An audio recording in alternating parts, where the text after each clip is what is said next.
Hola, soy Silvia Beltrán, socia de Red Jurídica e integrante del proyecto de Rescate a tu Empleo. A lo largo de mi exposición os voy a mostrar la parte más vinculada al proyecto de Rescate a tu Empleo con el derecho mercantil o con el derecho concursal. ¿Vale?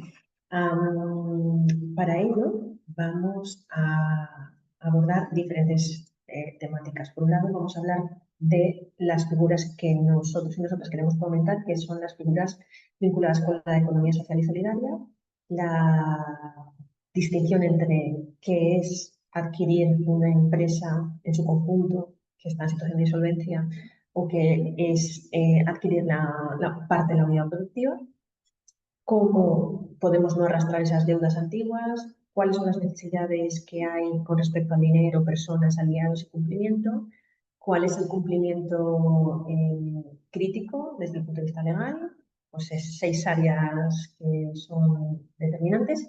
Luego, cuál es ese plan de viabilidad y los indicadores que deben cumplirse para que la recuperación sea exitosa. Y también pues, la sucesión empresarial en lo que es el concursante. Y para hacerlo voy a mostraros una presentación para que podamos ir viéndolo conjuntamente.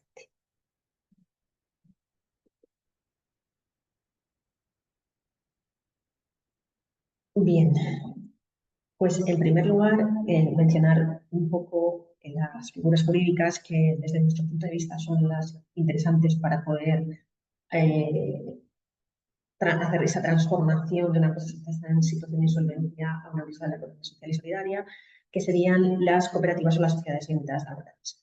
¿Y por qué consideramos que son las más idóneas? Pues porque los criterios de entrada para los socios y socias son pues más, eh, digamos, más democráticos, ¿no? Lo que se prevé en ese tipo de empresas es que los trabajadores pasen a ser socios y que los socios pues, puedan tener una participación mucho más directa en lo que es el funcionamiento de esa empresa, cosa que no ocurre tanto en las sociedades limitadas, ¿no? O en las sociedades mercantiles. Luego también, pues, cómo se realizan esas retribuciones, los retornos, las reservas obligatorias. Los trabajadores y trabajadoras de una cooperativa tienen, pues, van recibiendo dinero de lo que van produciendo, digamos, y existe una reserva obligatoria que, digamos, también ayuda al mantenimiento, ¿no? A la sostenibilidad de este tipo de empresas. Luego también, pues, que el funcionamiento, la toma de decisiones es mucho más democrática. Tenemos una asamblea en la que hay unas materias que son reservadas y hay unas mayorías reforzadas para determinadas cuestiones. Una persona un voto y eso conlleva a que se intente buscar siempre el consenso para determinadas áreas, ¿no? Para determinados temas que son sensibles para los socios y socias. Luego tenemos, para que esas asambleas o esa toma de decisiones no se eternice, tenemos un consejo rector que es el que ejecuta las decisiones, o en otras entidades pues, son coordinaciones que agilizan pues, toda la parte que nosotros llamamos reproductiva.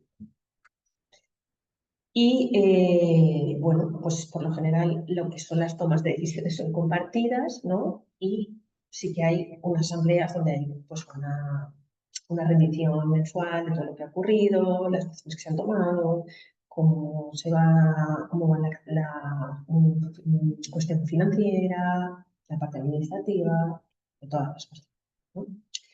Luego, bien, cuando nos encontramos con una empresa que está en situación de insolvencia, la pregunta primera que nos hacemos es si esa empresa es recuperable y si es recuperable íntegramente la empresa o parcialmente, ¿no? Entonces, cuando aterrizamos en este supuesto, lo primero que hay que analizar es esa empresa completa, ¿qué ventajas tiene? ¿No? Pues por un lado, posiblemente tenga la continuidad inmediata de todos los contratos, de las licencias, menos fricción, menos trabajo burocrático. Ahora bien, nos encontramos muchas veces también con riesgos, porque, por ejemplo, pueden haber pasivos ocultos que no conozcamos, contingencias que no afloren en el momento, pero que sí lo hagan más adelante. Y si el pasivo no está acotado o provisionado, bueno, pues podemos encontrarnos con más dificultades a la hora de poder conseguir que la empresa que tenga pues, cierta sostenibilidad, ¿no? Si vamos a lo que es la adquisición de esa unidad productiva, pues nos encontraríamos con la situación de que tendríamos como ventajas un perímetro preciso, ¿no? Menor riesgo de deudas antiguas y con respecto a los retos, pues tendríamos el consentimiento para la cesión de contratos, tendríamos que acceder a nuevas licencias, que dependiendo de la actividad pues no es sencillo, y, eh, y bueno, pues la, es preferible esta situación siempre porque no heredaríamos esos pasivos, pero sí que tenemos que tener en cuenta que habría como un reset importante en lo que es la operativa. ¿Vale? Luego, por otro lado, nos encontraríamos también con el supuesto de qué ocurriría, cómo podríamos no arrastrar esas deudas antiguas, ¿no? Bueno, pues en el concurso, a través de la oferta de la unidad productiva con perímetro exhaustivo, podríamos acotar, ¿no? Pues cuál es el importe a subrogar, el precio, el plan de continuidad, un auto de adjudicación que delimite el pasivo y los pasivos no asumidos. Y fuera del concurso, bueno, pues hablaríamos de una separación de activos a precio de mercado, de cuentas y marcas propias, cesión o de contratos con consentimiento, subrogación selectiva y justificada y sobre todo solicitar certificados de deudas a la Agencia Tributaria, a la Tesorería General de la Seguridad Social y pactar cláusulas de no asunción de pasivos. Con respecto a qué cuestiones serían necesarias para poder arrancar ese negocio que viene de una situación de insolvencia. Bueno, pues tenemos que tener en cuenta que necesitamos una caja de arranque de entre 3 y 6 meses, con unas nóminas, unos alquileres, suministros, seguros, logística, marketing circulante, marketing inicial y luego un circulante, un stock mínimo con plazos de cobro y pago, impuestos, depósitos, garantías, también unos equipos críticos, unas licencias de software, una adecuación al local, a la planta en la que se vaya a desarrollar la actividad, la reserva de contingencia, una reserva para poder evitar imprevistos y también pues, valorar si existen fuentes de financiación como pueden ser entidades financieras, socios externos, subvenciones, etc. Por otro lado, es súper determinante las personas, ¿no? ¿Qué equipo se va a incorporar a esta empresa en situación de insolvencia que se va a transformar en una cooperativa o una sociedad limitada laboral? Es fundamental que las personas que son clave en esa empresa pues puedan incorporarse, ¿no? Esos líderes o esas personas carismáticas que consiguen bueno, unificar al equipo, que tienen ciertas habilidades, es importante que estén, ¿no? Luego, la polivalencia en la jefatura capaz de gestionar cuellos de botella, una persona que sea pues, válida para llevar en toda esta parte de gestión. Y luego, externalizar el cumplimiento si no hay una capacidad interna. Es decir, si durante los primeros meses necesitamos a alguien que sea externo, que pueda acompañar al equipo, pues se puede hacer, ¿no? Una contratación externa. Y luego siempre, pues, contar con una asesoría jurídica, que conozca de concursos y cesiones, una gestoría fiscal contable, una prevención ajena, un impulso comercial, ¿no? Pues a través del marketing, de esa web básica, materiales y licitaciones. Y también es muy importante tener un cumplimiento crítico en las 6 áreas prácticas más vinculadas al derecho, como pueden ser la prevención de riesgos laborales, que es muy importante realizar la evaluación del puesto de trabajo y el proceso vigente y comunicada, plan de prevención, planificación y vigencia de la salud, formación y entrega de EPIs, certificados, planes específicos y un plan de choque a 90 días con responsables puestos y plazos. Por otro lado, necesitaremos contar con una protección de datos personales, que será un inventario de tratamientos y bases jurídica, una información a personas afectadas y contratos con encargados y medidas técnicas organizativas como accesos, copias, cifrado, registro, brechas, etc. Y luego políticas de conservación y borrado. Luego, muy importante tener un plan de igualdad y un registro retributivo que es obligatorio si se supera determinado tamaño, y luego pues, tener un diagnóstico serio y con medidas para poder realmente conseguir una retribución equitativa entre las personas de la empresa y tener en cuenta que el protocolo contra el acoso es obligatorio y que se tiene que cumplir, tanto sexual como por razón de sexo. También necesitamos un canal interno de información y denuncias para toda la parte de compliance, tiene que estar, es obligatorio en todas las empresas, y un código de conducta aplicable, divulgación, información. También la propiedad intelectual industrial, que viene a ser la titularidad de las marcas, dominios, diseños, software, licencias, cesión documentadas, cumplimiento de licencias. Y luego también en la parte de urbanismo y licencia de actividad, concordancia de actividad, licencia, seguridad y medio ambiente, regularizar certificados, residuos, actualizar licencias si procede, y también interlocución técnica y transparente con el ayuntamiento. Por otro lado, tendríamos lo que es el plan de viabilidad, qué contenido mínimo tiene que incluir ese plan. Bueno, pues un resumen ejecutivo de lo que es el plan, si se tiene que incluirse, donde se detalle cuál es la actividad, cuáles son los recursos, el mercado y las ventajas, especificar en qué mercado vamos a introducirnos, cuál es el tamaño, qué tendencias existen, cuáles son los precios, qué servicio vamos a ofrecer, cuál es la competencia del mercado, un modelo operativo en el que estén claros los protocolos y procesos, cuál es la capacidad que tenemos, quiénes son nuestros proveedores, qué calidad vamos a suministrar, qué personas van a estar dentro del proyecto y quién va a gobernar, cómo se va a gobernar. Pues si es el caso de las cooperativas, tener en cuenta toda la parte asamblearia, consejo rector, etc. Y luego pues tener claro como un calendario de cumplimiento de esas fechas, ¿no? Que sean realistas y que vayamos cumpliendo.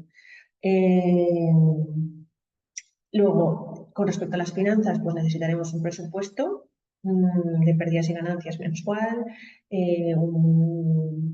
una simulación a 2-3 años de tesorería, balance, inversiones y financiación, y luego una implantación que será con hitos, responsables, indicadores, riesgos y mitigaciones. Eh, Bien, luego tendremos que trabajar también en esos indicadores clave, ¿no? Para ver si realmente lo que estamos haciendo es viable, ¿no? Y en ese sentido, la parte comercial será fundamental, en la que tenemos que ver cuál es el nivel de conversión y de repetición, qué operaciones, cómo se están haciendo las operaciones, cuál es la entrega en plazo, las conformidades, con respecto a las finanzas, pues ese margen bruto, ver si existen caídas en ventas y si existe liquidez suficiente para poder continuar con las decisiones y ver, bueno, si continuamos, si se toman decisiones para ampliar el equipo, qué decisiones se toman, y ahí pues tendremos que tener en cuenta si existe suficiente liquidez, margen de sector, cumplimiento crítico en 90 días, contratos esenciales razonablemente asegurados, si tenemos una plantilla comprometida y decir que no a determinadas cuestiones si alguno de los pilares de estos pues falla, ¿no?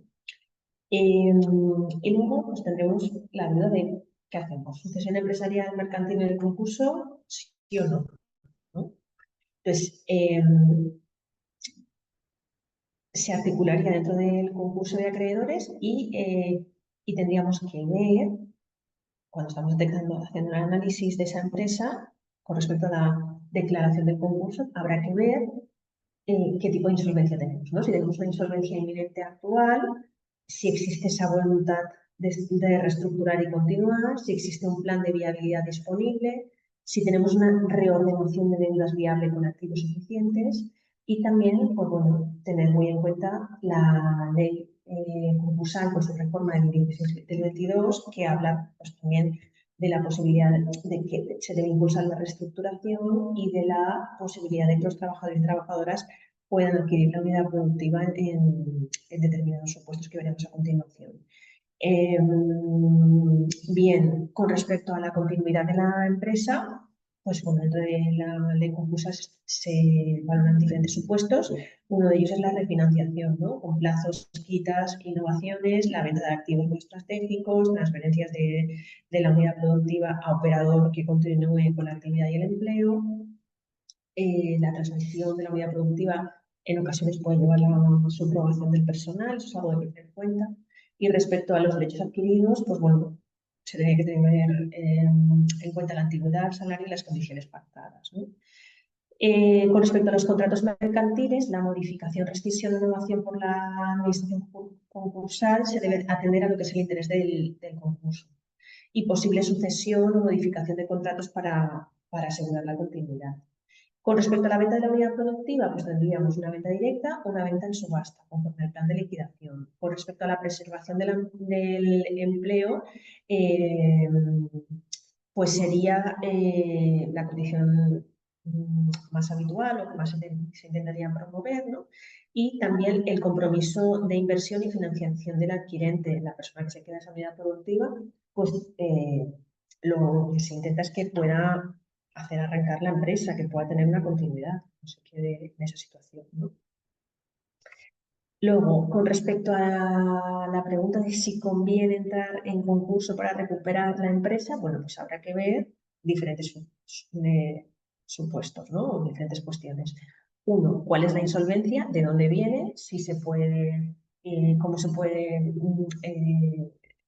digamos, trabajar con la deuda que existe, si existen ejecuciones y embargos que bloquean la operativa, si podemos vender o adquirir la unidad productiva como vía de continuidad, incluso en opción cooperativa o laboral, y si el concurso congela las ejecuciones no laborales y permite reorganizar las rentas. ¿Sí? Entonces, lo que introduce como elemento innovador la Ley 16/2022 es la venta de la unidad productiva directa o subasta, el precio conforme al plan de liquidación y al valor de la masa y la adjudicación en subasta, que es que el juez puede priorizar ofertas que aseguren continuidad y mejor satisfacción de los acreedores.